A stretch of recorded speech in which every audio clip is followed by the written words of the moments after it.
Bonsoir mesdames et messieurs, bienvenue dans ce débat en vue des élections communales et provinciales. Alors ce soir au programme, nous avons la commune de Grasse-Sologne. Pour en parler, j'accueille autour de cette table 6 représentants et représentantes des listes qui ont été déposées. Avec tout d'abord monsieur Manuel Doni, vous êtes échevin depuis 2012, vous êtes tête de liste de la majorité sortante, l'EPS. Bonsoir. Tout à fait, bonsoir. Alors, nous poursuivons avec, à côté de vous, Madame Vinciane Pirmolin. Vous êtes conseillère communale. Vous représentez la liste RCGH. Bonsoir. Bonsoir. À côté de vous, nous avons Monsieur Benjamin Guglielmi, excusez-moi.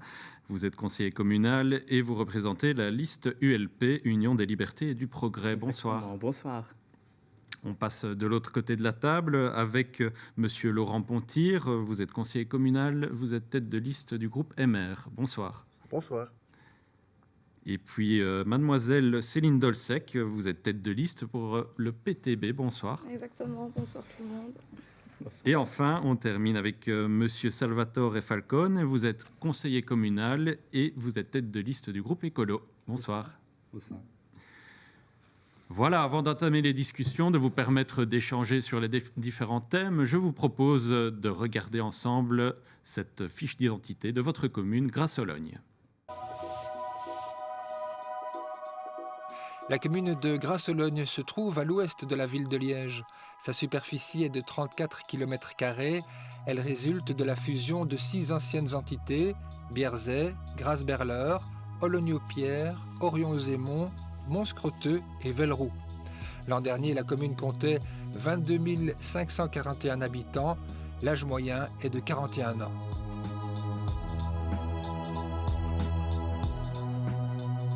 En 2016, le taux de chômage était de 16,5%.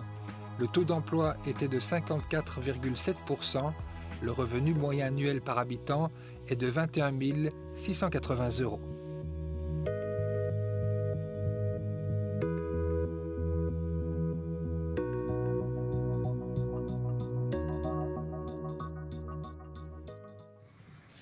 Et revenons sur le scrutin de 2012, les résultats. Tout d'abord, avec le PS qui avait obtenu 16 sièges, l'EMR 5 sièges, Écolo 3 sièges et le CDH 3 sièges également. Alors, en matière d'introduction, je vous propose une petite question pour vous, Monsieur Guglielmi. Vous étiez conseiller MR en début de législature et lors du précédent scrutin. En cours de législature, vous êtes devenu indépendant. À présent, vous avez formé votre propre groupe. Pourriez-vous nous expliquer un petit peu les principales motivations ? Alors que c'était le passé, à Grasse-Sologne, beaucoup de travail est à faire, énormément de travail. Et jeune, sans antécédent politique, citoyen, j'ai décidé de me lancer dans la politique. Quand on veut faire de la politique à Grasse-Sologne, si vous êtes nouveau, la majorité est socialiste, il faut chercher un peu dans l'opposition, voir un peu qui vous pouvez approcher pour essayer de faire quelque chose de nouveau et proposer de nouvelles choses.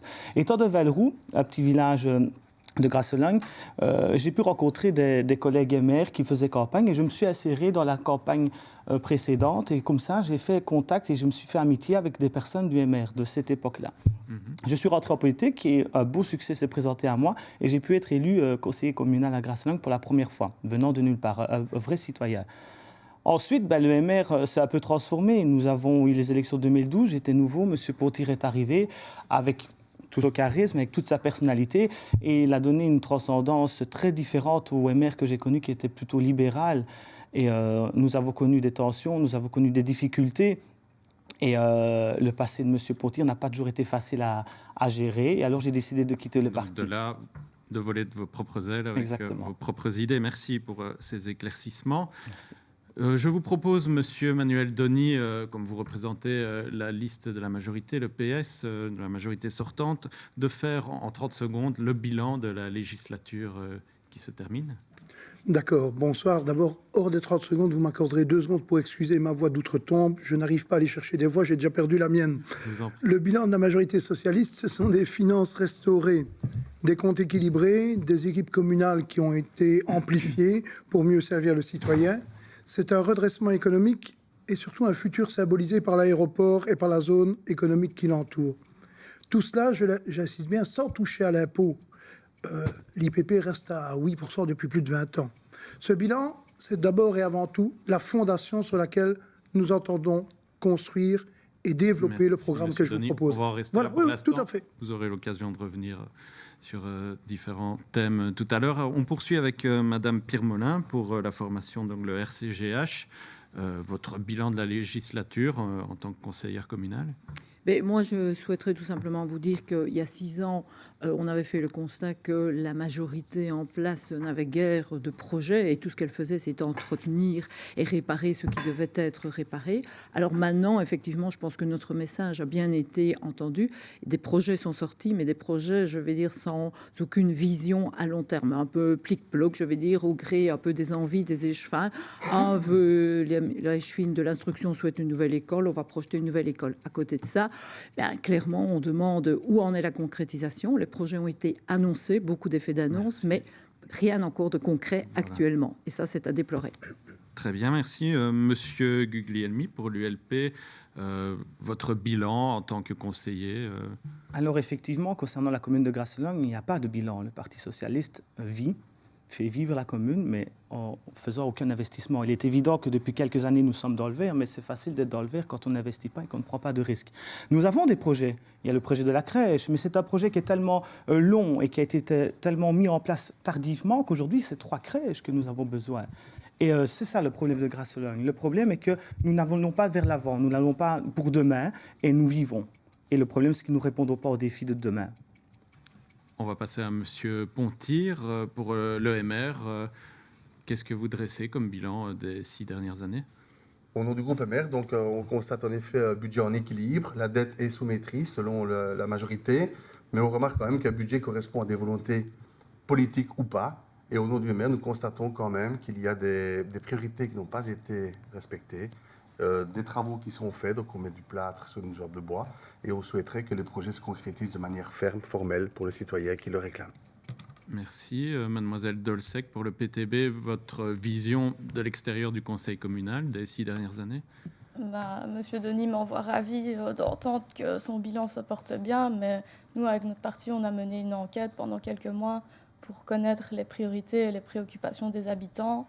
Et de ce qui ressort de cette enquête, le bilan n'est pas positif, en tout cas pour les gens, par rapport aux réalités auxquelles ils sont confrontés au sein de leur quartier, que ce soit en matière de pauvreté, de logement ou d'infrastructures pour les jeunes, par exemple, qui sont inexistantes. Donc, personnellement, pour le PTB, c'est pas un bon bilan pour la population. Merci beaucoup. Et on termine avec Monsieur Falcone pour tête de liste écolo. Mais nous, on pense que les attentes citoyennes n'ont pas été toutes rencontrées. Donc, un bilan présenté, simplement un bilan financier, c'est un peu faire des raccourcis. En 2006, la position du PS, c'est ce qu'il défendait, c'était un taux d'activité un peu plus important, un taux de chômage en baisse, etc. Bon, aujourd'hui, on voit que ça n'a pas été réalisé.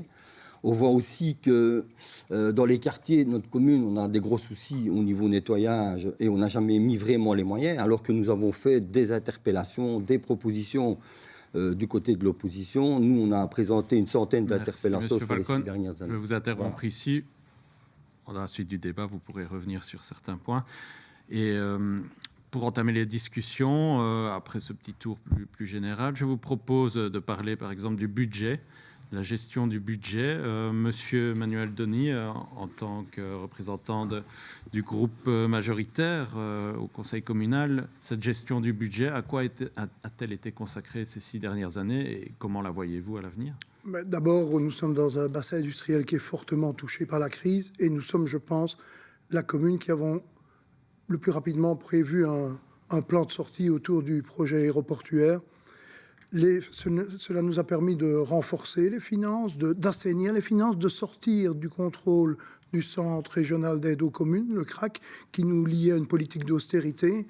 Et aujourd'hui, je le redis, les marges budgétaires sont là, tant en termes de fonds de réserve, tant en termes de capacité d'emprunt, pour mener non pas ce qui aurait été encore des emplâtres sur des jambes de bois, comme j'ai entendu, mais une politique globale de réaménagement urbain qui passera par des consultations populaires, par des plans places, par des plans trottoirs. D'autres communes s'y sont lancées avant nous, surtout des villes. Les communes peinent un peu à rentrer dans cette logique. Je crois que Grasse-Logne est sur la bonne voie et que pour répondre à diverses interrogations, et je ne rejette pas tout ce qui a été dit, il faut d'abord assainir les finances et il faut d'abord de l'argent. On ne remplace pas la clôture, on ne remplace pas le toit, on ne construit pas des murs si on n'a pas la capacité financière de le faire. Nous avons rendu cette capacité financière à Grasse-Logne. Très bien. Je crois que c'est indéniable. Monsieur Pontir, peut-être au niveau du budget, les priorités du MR, ce serait quoi? Mais tout d'abord, on souligne déjà d'éviter l'augmentation du centième additionnel. Nous sommes pour favoriser les investissements privés pour faire diminuer la charge de la dette. Et alors, quand on parle de travaux et de priorités d'argent, il faut savoir quand même qu'il y a eu des investissements qui ont été vraiment faits à tue-tête. Exemple, on le prénomme le hall Fresson, où nous avons annoncé un budget qui a été triplé, voire quadruplé. Donc nous sommes pour un budget réfléchi et éviter de dépenser. Donc un argent dépensé devra l'être de manière réfléchie. Madame Pirmolin, est-ce que du côté du RCGH, on estime que certains projets coûteux ont été privilégiés ou pas du tout? Et c'est-à-dire qu'en fait, pour le moment, c'est ce que j'ai dit tout à l'heure en introduction, il y a des projets qui ont été annoncés, mais en dehors de la crèche qui commence à sortir de terre, les autres projets, nous n'en sommes encore nulle part. Et d'un point de vue budgétaire, je veux dire, pour le moment, on joue dans la ligne budgétaire par rapport aux différents projets. Une année, un est dans le budget, l'année suivante, il n'y est plus, c'est un autre qui ressort. Donc forcément, le budget arrive en équilibre ou en boni, évidemment. Mais lorsqu'il s'agira de réellement les financer, à ce moment-là, la trésorerie de la commune ne suivra plus. C'est clair et c'est net. Et je vais dire, donc, par rapport à ça, on va avoir gravement un problème. Et c'est ce que je disais, pour le moment, au niveau des projets, on en est au coup d'annonce, et donc là, il n'y a pas de problème. Alors, par rapport, je vais dire, aux taxes, oui, effectivement, je vais dire, à l'additionnel de l'impôt des personnes physiques, il n'y a pas eu de modification, mais rappelons quand même que l'additionnel au précompte immobilier, en 2013, a été augmenté. On l'a fait en 2013 parce que c'était un an après les élections, mais c'était surtout 5 ans avant les suivantes. Et là, à ce moment-là, on peut espérer que le citoyen a oublié. Et rappelons-nous quand même que quand la majorité nous l'a dit, c'était clairement, ils nous ont dit, on taxe le précompte, on fait l'additionnel, on augmente l'additionnel au précompte immobilier. Pourquoi? Parce qu'on veut taxer les propriétaires, et ça, c'est un choix socialiste. Et donc, quand on taxe les propriétaires, on taxe aussi bien le gros propriétaire, mais également la famille qui n'a que son immeuble. Et ça doit être rappelé, je pense. Merci Monsieur Guglielmi. Pour l'ULP, en tant que conseiller communal sortant, votre vision de la gestion budgétaire? Effectivement, on entend M. Denis ici parler de redressement, d'assainissement, mais ça fait 110 ans que c'est le Parti socialiste qui gère la commune. De quel redressement, de quel assainissement, d'où vient le problème? Alors, c'est bien d'aujourd'hui de dire nous remettons l'église au milieu du village, point de vue dépenses publiques, etc., et budget. Mais le problème vient d'eux, c'est à eux de le régler, et c'est tout à fait normal. Nous, ici, le problème n'est pas ne parlons pas de budget, ne parlons pas de grands projets. Si on parlait déjà de tous les petits problèmes que les citoyens rencontrent tous les jours, est-ce que vous savez que depuis 2012, je suis témoin, puisque je me trouve au conseil communal, nous devons nous battre pour un passage pour piétons. Mais on va aborder peut-être ces points-là dans la suite. On va quand même demander une petite réaction par rapport à cette thématique budgétaire de M. Falcon pour Écolo. Mais en fait, les budgets, ça traduit les volontés politiques de la majorité. Donc, c'est des choix importants à faire pour la population. Et on ne sent pas dans le budget communal, dans les budgets communaux en tout cas, ceux qui nous ont été présentés, on ne trouve aucun projet. On a eu beaucoup d'effets d'annonce sur la construction de halls, la construction de ceci, un terrain de foot synthétique, etc., etc. Mais en réalité, je pense que dans le budget, si vous voulez, doit répondre à des attentes citoyennes. Et je pense qu'on n'a pas encore maîtrisé ça au niveau de la majorité. Je pense qu'il y a vraiment un travail à faire, et un travail à faire par rapport à la population, quoi. Mademoiselle Dolsec, pour le PTB, imaginons si vous étiez élu, ce budget de la commune, vous le consacreriez prioritairement à quoi?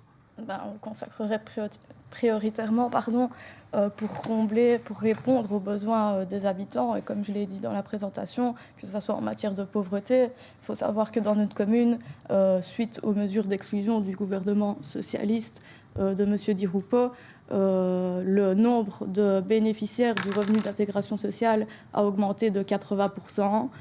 Ce n'est pas rien du tout. Derrière des chiffres, il y a des gens qui ont difficile à terminer leur fin de mois. Il y a des gens qui ont difficile à payer leur loyer, à payer leur bus. tout ça, c'est des réalités.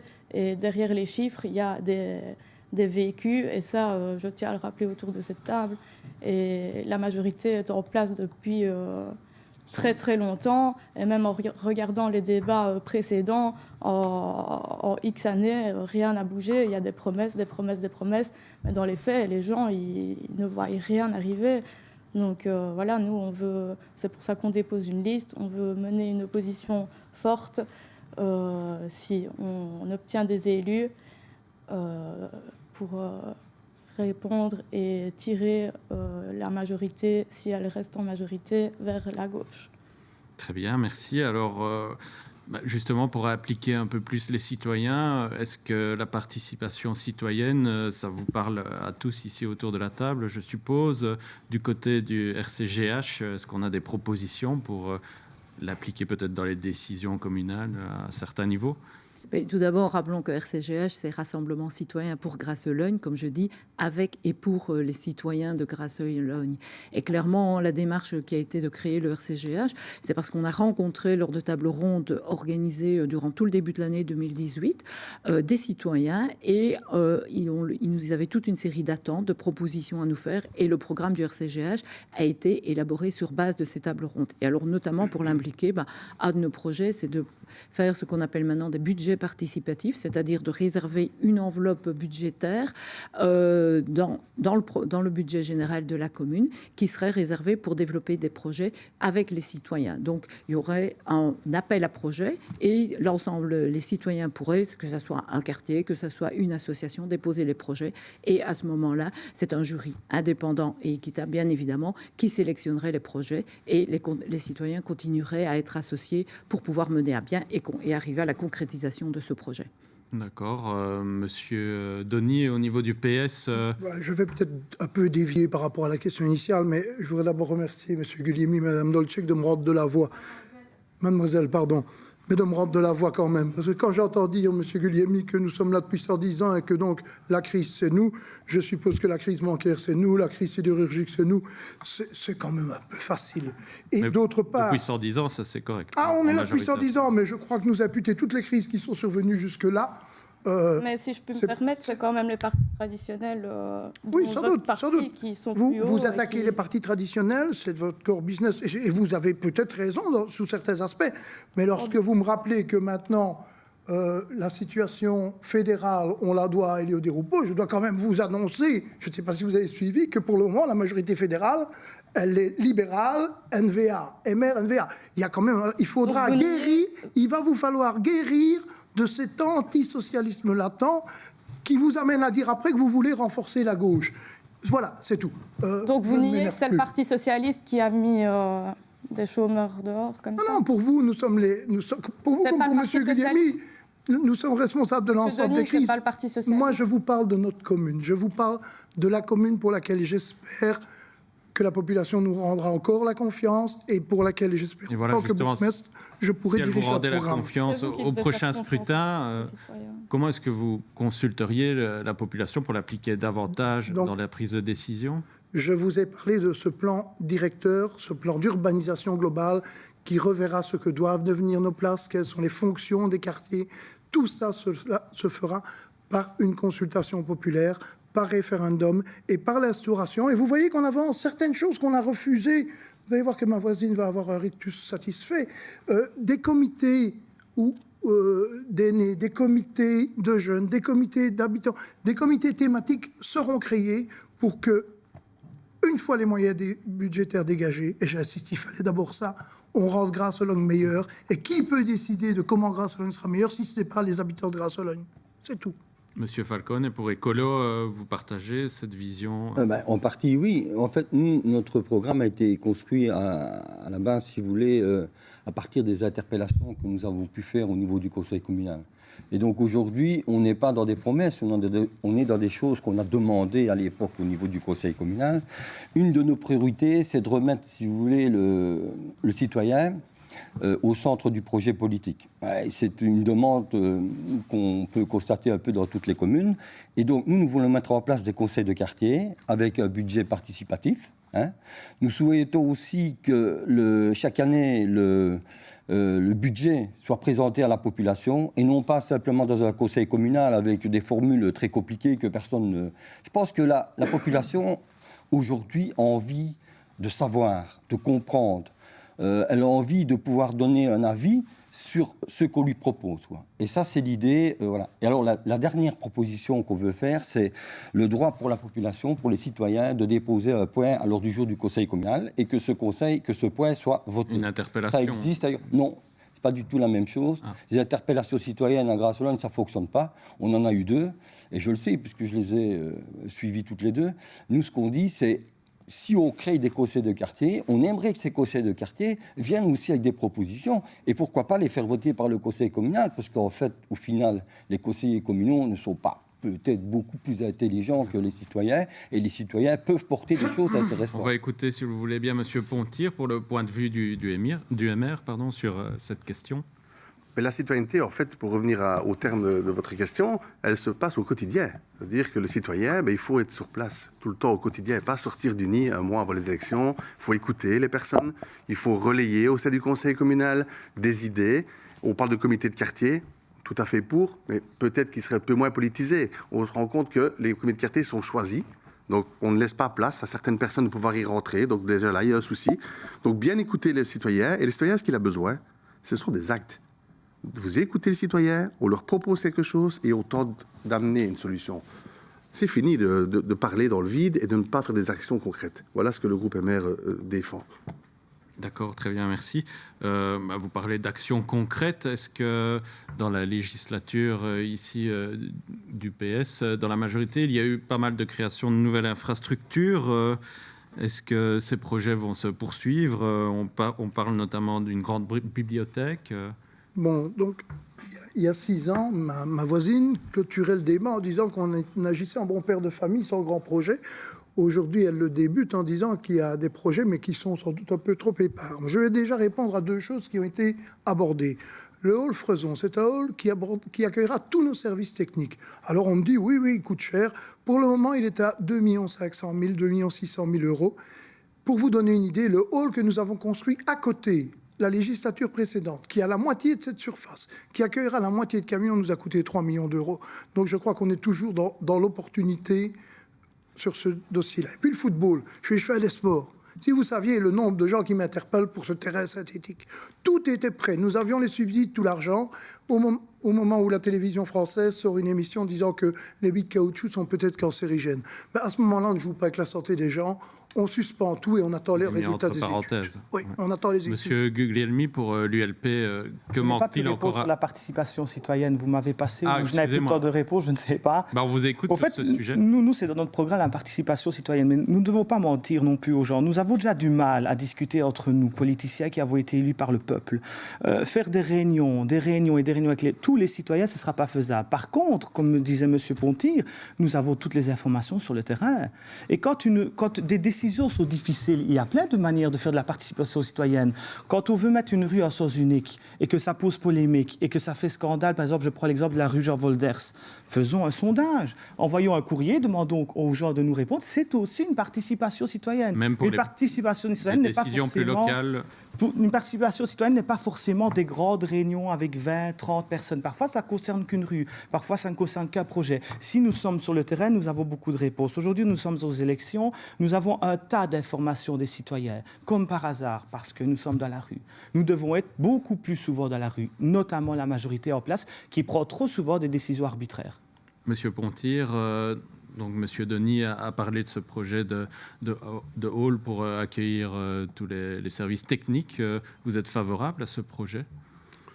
Pour la centralisation des services, oui, mais le hall n'était pas adapté. Il fallait d'abord faire une étude, voir un peu s'il était adapté, si les hauteurs étaient respectées, s'il n'y avait pas trop de travaux à faire. Donc, comme je l'ai dit tout à l'heure, 1 euro dépensé doit l'être de manière intelligente et réfléchie. Et je pense que sur ce dossier-là, il n'était pas réfléchi. Il y avait moyen d'utiliser cet argent pour autre chose de plus important au moment où on l'a fait. Nous sommes à la moitié du budget qu'on aurait dû consacrer en construction d'un bâtiment équivalent.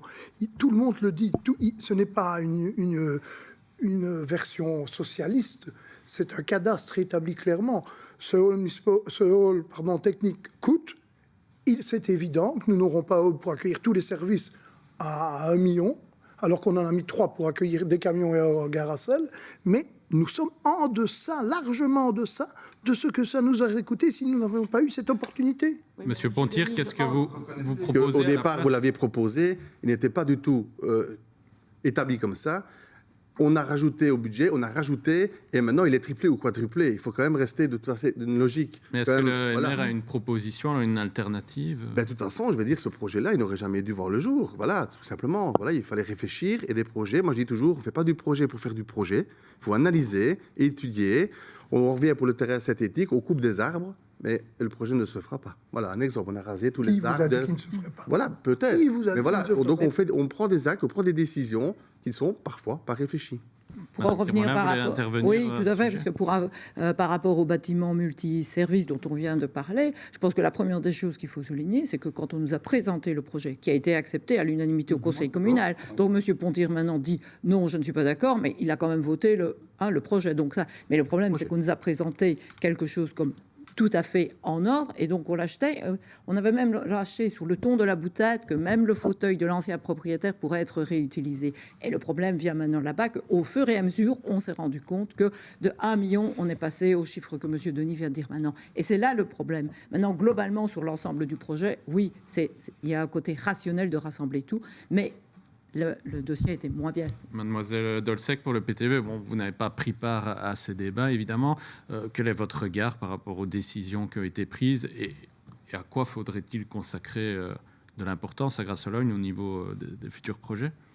Si c'était nécessaire d'investir dans ce hangar, tant mieux que ça soit fait, mais les préoccupations premières des habitants, je ne pense pas que ça soit la construction d'un hangar. La préoccupation des habitants en premier, qui est ressortie d'ailleurs de notre enquête, c'est par exemple le coût de la taxe déchets qui pèse beaucoup sur le budget des ménages. Et d'ailleurs, c'est clair que la majorité n'a pas augmenté les taxes communales, mais par contre a augmenté le montant de la taxe déchets.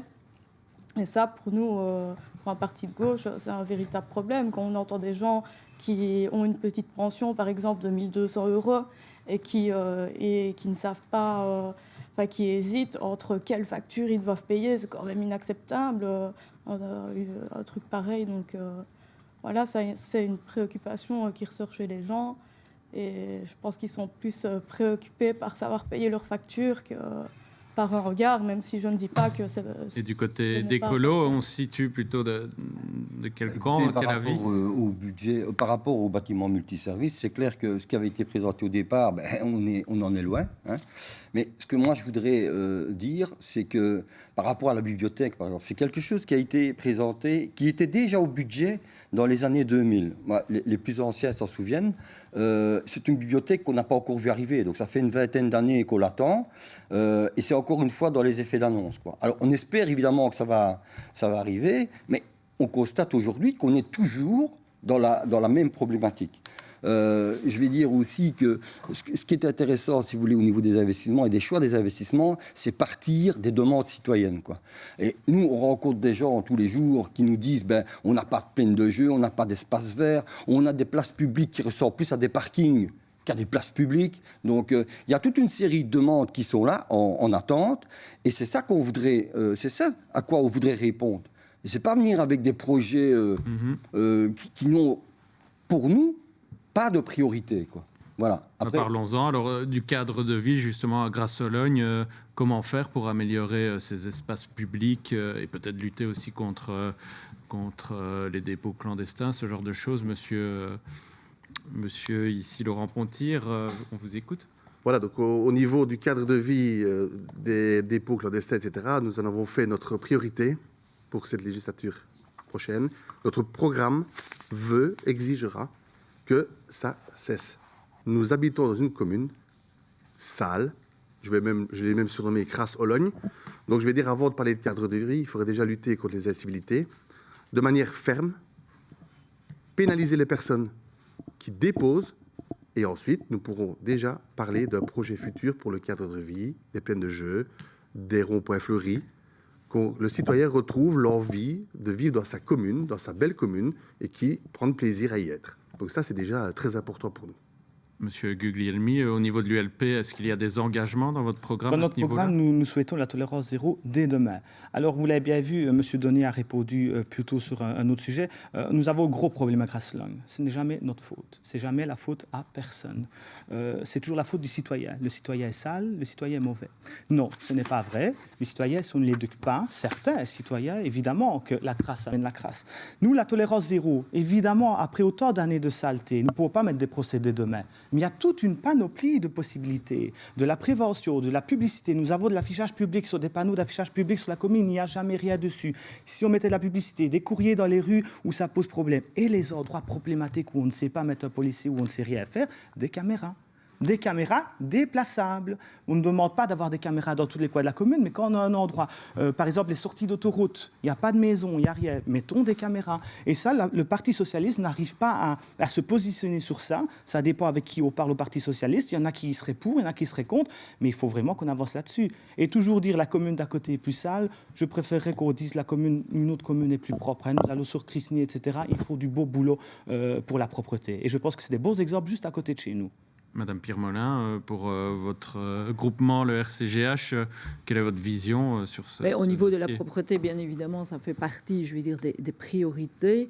Et notamment, nous avons une proposition très concrète qui est d'instaurer ce qu'on appelle des référents propreté, donc des personnes qui sont, je veux dire, responsables dans leur quartier de la propreté, qui voient que s'il y a des dépôts clandestins, par exemple, elles puissent faire appel aux services pour pouvoir ramasser les déchets, parce qu'on le sait très bien que la crasse entraîne la crasse. Mais je crois que parallèlement, vous seriez moins dans une solution de répression semblable à partir du Monsieur moment où Pontier. la prévention ne suffit pas, malheureusement, il faut passer à la répression. Ça, on le sait très bien.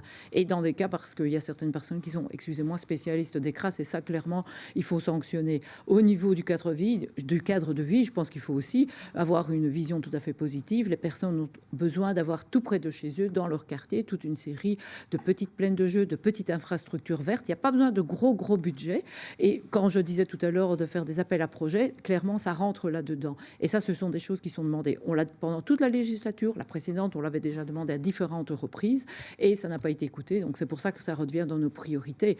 Je vous rappelle, il y a 1 an au conseil communal, on a quand même attiré l'attention aussi en disant il y a une agora dans le village de Bierzet qui est vraiment en mauvais état, et je vais dire, je nous félicite d'avoir attiré l'attention là-dessus, parce que cet été, elle a pu être mise en ordre. Et ça, c'est vraiment le genre de situation dont les citoyens, exemple concret d'amélioration dont les citoyens ont besoin. Tout à fait. Je vais juste me tourner vers mademoiselle Dolcek, qui est un petit peu en retard au niveau du temps de parole, à ce sujet de comment améliorer le cadre de vie, lutter contre la saleté dans les différents quartiers. Vous voyez ça comment du côté du PTB? Au niveau de la saleté, j'ai déjà évoqué la question de la taxe poubelle, donc peut-être que ça pourrait avoir un lien avec le fait que la taxe soit trop élevée pour les gens. Je ne dis pas que c'est à cause de ça. Il y a aussi des personnes qui font preuve d'un manque de propreté, ça c'est clair. Mais nous, en tout cas, avec le PTB, on est plus pour éduquer la population et faire comprendre les enjeux de ce manque de propreté. Et on n'est pas du tout pour une politique Robocop répressive où les gens sont fliqués avec des caméras partout. On est plus dans une optique humaine et sociale où il y aurait des personnes qui feraient un boulot de terrain justement pour remettre sur la table cette éducation populaire-là. Monsieur Falcon, pour Écolo, toujours sur ce thème, écoutez, votre regard? Moi, je crois que c'est une discussion qu'on a eue en conseil communal pendant 6 ans. On est venu avec des propositions pendant 6 ans, que ce soit nous ou d'ailleurs les collègues de l'opposition. Nous avions proposé de nous inscrire dans l'opération Zéro Déchet qui est organisée par la région wallonne. Ça a été refusé. Nous avions proposé des logiciels qui permettaient aux citoyens de pouvoir photographier les dépôts, etc. Et donc d'avoir une réactivité beaucoup plus importante. Ça a été refusé aussi. Je dirais que pour nous, il y a deux choses. Il y a d'un côté un plan prévention et formation, information. C'est quelque chose qu'on avait demandé au moment où les containers à puces remplaçaient les sacs poubelles à Grasselong. Moi, j'étais conseiller communal à l'époque, je l'ai voté, mais on avait aussi dit à l'époque qu'il fallait faire des campagnes de sensibilisation, etc. Ça n'a jamais été fait, ni dans les journaux locaux, ni dans les quartiers. Et donc, nous demandons qu'il y ait cette sensibilisation et cette information. Je pense que c'est important. Après, évidemment qu'il faut sanctionner. Mais moi, ça, c'est pas pour moi l'objectif en soi. Monsieur Et Pontir, oui. à votre tour d'avoir un petit déficit, donc je vous demande une réaction par rapport à tout ce qui a été dit autour de la table à ce sujet. Petite parenthèse importante, voilà, on est tous d'accord, donc ici, nous, pour le groupe MR, donc c'est vraiment une de nos priorités, mais je voudrais quand même souligner, pas faire l'amalgame, le travail qui est réalisé par les ouvriers communaux. On associe souvent les projets du groupe MR au fait qu'on critique le travail des ouvriers. Pas du tout, il faut un travail exceptionnel. Et le but aussi, c'est de respecter leur travail. Donc c'est par des campagnes de sensibilisation et par, malheureusement, parfois il faudra l'appliquer, la répression, qu'on respectera leur travail. Alors, Monsieur Denis, pour le PS, une conclusion ici en 20 secondes. En 20 secondes, d'abord, vite dire que la taxe déchets dont parle Mademoiselle Dolcek, elle correspond aux coûts-vérités. Il est bien difficile de descendre de cela, de ce que nous sommes tenus de demander aux concitoyens qui polluent. C'est le principe du pollueur-payeur.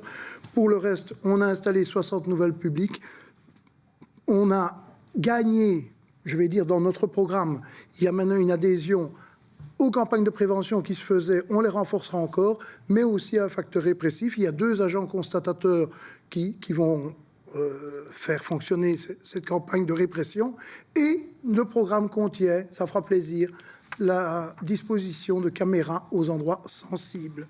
Voilà. Tout ça a été décidé cette dernière année, précisons-le.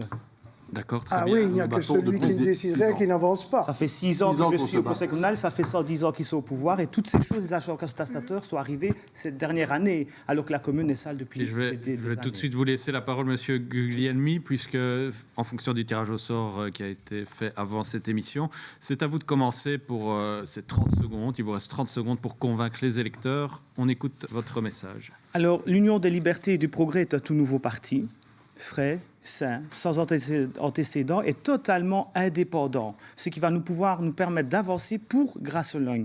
Nous voulons mettre un stop dès demain aux décisions arbitraires, une participation citoyenne. Nous voulons faire la guerre à la saleté dès demain par un packaging de propositions. Nous voulons également réinstaurer la confiance. À Grasse-Logne, on ne parle plus aux services communaux. Les employés se sentent délaissés, les ouvriers communaux se sentent délaissés. Nous voulons reparler, style syndicat, pour remettre la confiance. Voilà, on arrive au terme. Ce même exercice, je vous propose d'y aller, Monsieur Falcone, pour Écolo. Écolo, c'est une équipe de 27 personnes avec beaucoup de jeunes qui viennent de nous rejoindre, mais c'est aussi des gens qui ont une certaine maturité, qui ont beaucoup travaillé au niveau du conseil communal, donc qui ont une connaissance des dossiers. Donc ce sont des gens qui ont envie de porter des idées novatrices. Et on a vraiment envie de changer le visage de cette commune. Et je pense qu'avec le programme qu'on présente aujourd'hui, qui est notamment un programme citoyen, avec une participation citoyenne qui n'a pas existé, qui n'existe pas jusqu'au jour d'aujourd'hui, nous voulons justement remettre le citoyen au cœur du débat. Merci. Voilà, on arrive au terme de ce jeu, ici dans cette rubrique. Madame Pirmolin, c'est à votre tour. Les électeurs vous écoutent. 30 secondes. Merci. Donc, RCGH, c'est Rassemblement citoyen pour Grasse-Logne. C'est un rassemblement citoyen pour et avec les citoyens de Grasse-Logne. Alors, c'est un programme qui a été construit, comme je l'ai dit, par et pour les citoyens et qui a été élaboré lors des tables rondes. Alors, c'est un programme très concret, avec plein de propositions concrètes. Les citoyens recevront toutes ces propositions concrètes les prochains jours dans leur boîte aux lettres et ils peuvent déjà les découvrir sur notre page Facebook. Et puis alors, comme un de mes candidats m'a dit, en votant le RCGH, c'est donner la chance à vos rêves en osant le changement. Merci Madame Pirmolin. On écoute Monsieur Denis pour tête de liste PS. Votre message aux citoyens. C'est un beau slogan. On a beaucoup parlé de bilan. Moi, je vous parlerai de programme, 4 axes. Améliorer le cadre de vie, l'urbanisme, la propreté, la sécurité, augmenter encore notre capacité économique pour mieux développer les projets urbanistiques, un plan place, un plan trottoir, une commune plus belle, plus agréable à vivre. Et je termine sur un nouveau mode de gouvernance qui devrait voir un bourgmestre à temps plein pour la commune, ne s'occuper que de cela, gérer un mandat qui demande beaucoup d'énergie. De bout en bout. Et de bout en bout, voilà. Et qui est garant de tout ce qui a été fait. Parce qu'ici, on a parlé beaucoup de choses qui n'allaient pas. mais je crois qu'il y a 80% de choses qui fonctionnent chez nous et qu'on n'en parle pas assez. Merci Monsieur Denis. C'est au tour de Mademoiselle Dolsec pour le PTB. Vous pouvez vous exprimer, les électeurs. C'est parti. Vous écoute, 30 secondes.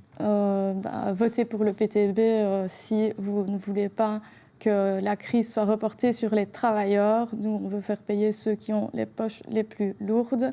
On n'est pas un parti comme les autres parce qu'on n'a pas à tremper dans tout ce qui est Publifin, etc. Et on n'est vraiment pas là pour toucher des jetons de présence parce que, comme vous savez, nos élus continuent à vivre avec un salaire de travailleur et ça sera pareil au niveau communal. Et on est là pour les gens et pas pour s'en mettre dans les poches. Voilà. Merci beaucoup. Et alors, on termine avec Monsieur Pontir, tête de liste MR. Mais pour le citoyen de Grasse-Logne, c'est-à-dire Velleroux, Bierzet, Orion, Grasse et Ologne, nous nous engageons à concrétiser de manière formelle nos projets, nos actions qui seront visibles aux yeux de tous. Nous voulons retrouver une commune où il fait bon vivre, plus de propreté, plus de sécurité. Nous ferons notre combat en 2018 et que le citoyen retrouve une image positive de la politique au sens propre du terme. Et aussi, en parlant économie, savoir aussi que le parc économique à Grasse-Logne est énorme et 15% d'habitants de Grasse-Logne qui y travaillent, c'est un peu peu. Merci Monsieur Pontir. Pile poil, c'est fini. Alors, je vous remercie tous les 6 d'avoir participé à ce débat. Et merci à vous de nous avoir suivis. Passez une excellente fin de soirée sur RTC.